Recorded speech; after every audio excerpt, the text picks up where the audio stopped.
Hi again, back for part 4 of how trauma touch can help with trauma residue that is stuck within the body. Parts 1 through 3 focus more on how this residue gets stuck in your body. Now I'm going to focus a little more on how trauma touch can help. In those videos, I mentioned things like dissociation and living in the present moment. These things play a huge role in trauma touch. One of the main goals in a trauma touch session is to stay in the present moment and to keep yourself from dissociating. So how do we do that? Before I dive into all of that in part 5, it's imperative to note that the first session is usually all verbal intake and consultation. In the consultation, you have the freedom to share as much or little as you would like to. Part 5 coming up. Okay, so in part 4, I left off talking about the consultation process. As I said before, you have the freedom to share as much or as little as you'd like in these consultations. We may go over things like your past traumas or triggers you may have. It is also very important to note I am a licensed massage therapist, not a psychologist, so anything that is said or done during a trauma touch session must stay within my scope of practice. Because of this reason, it's very important to have a great support system throughout the process. While you could depend on a close friend, family member, or spouse, it's better to have somebody unbiased like a psychologist, counselor, or somebody you can trust. While of course there's going to be some talk and discussion during your sessions, this at least helps you to process through anything that may come up during an individual session. Stay tuned, part 6 coming right up. Okay, this is part 6 and why trauma touch helps with things stored in the body.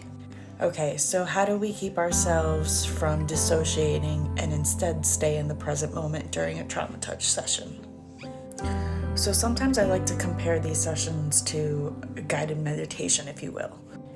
The biggest difference is you are completely in charge of the session.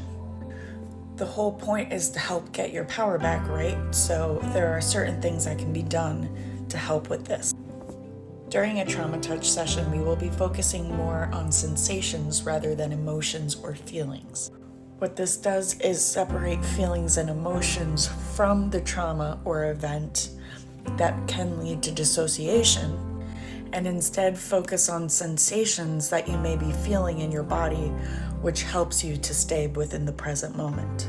And onward to part 7. Part 7 on how trauma touch can help with residue that is stuck within the body. Alright, so we're talking about separating feelings from sensations to stay in the present moment.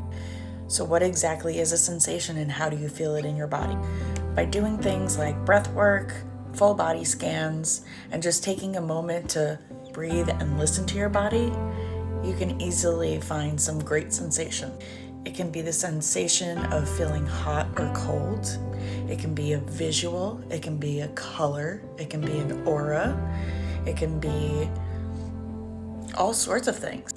You could involuntarily shake from having negative energy being pulled up through the body. To some, it might sound a little too hokey or possibly even scary. But once you let your ego go and actually listen to your body, the work can be absolutely amazing. Let's dive into part 8. Part 8 on how trauma touch can help with residue stuck within the body. So by focusing on the sensations and staying in the present moment, there are going to be times where something does come up that makes you a little uncomfortable. As your facilitator, I can do things like make eye contact with you or ask you where you sense that in your body. Again, taking it away from feelings and focusing back on the sensations and therefore back into the present moment. All I'm there to do is hold space for you while you go through your own healing process. So sometimes light touch may be involved, whether I'm holding the space for you or if you're doing it on your own self. Of course, virtual sessions will have to be the latter, but there's nothing wrong with that. Going on to part 9. Part 9 of how residue stuck within the body can be helped by trauma touch. So I did talk a little bit about breath work, and then we talked about the sensations and separating that from the feelings, and how sometimes light touch will be involved. Sometimes, additionally, a session could involve movement to get those sensations to the surface. So this can be anything like stretches, exercises, or even jumping around the room like a monkey. And whatever you do, I mirror with you because we're in this together. Again, you are completely in charge of these sessions. Obviously, there are restrictions, but you get what I mean. Now, throughout these sessions, we will leave a little time at the end to do a little bit of reflection.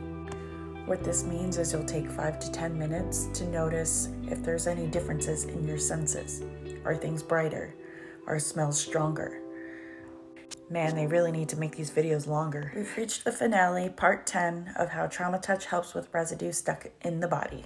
So after the reflection, we'll go over some ways that will help your neurotransmitters to create different pathways. This helps to create stronger boundaries and break free of that trauma vortex because you'll start making different decisions. Just a couple examples, since I plan on going into this a little bit further in the next set of videos, is taking a different route home, listening to a different radio station, podcast, or playlist that's your normal go-to. Really anything that disrupts your old normal routine. Again, by doing these things, you're helping your neurotransmitters create different pathways, and in turn, you're breaking free of that trauma vortex. Trauma touch is usually done in 10 sessions, but not always. So we'll do as many breakthrough sessions as you need, depending on your healing process. After that, we move into joy, which will be explained later.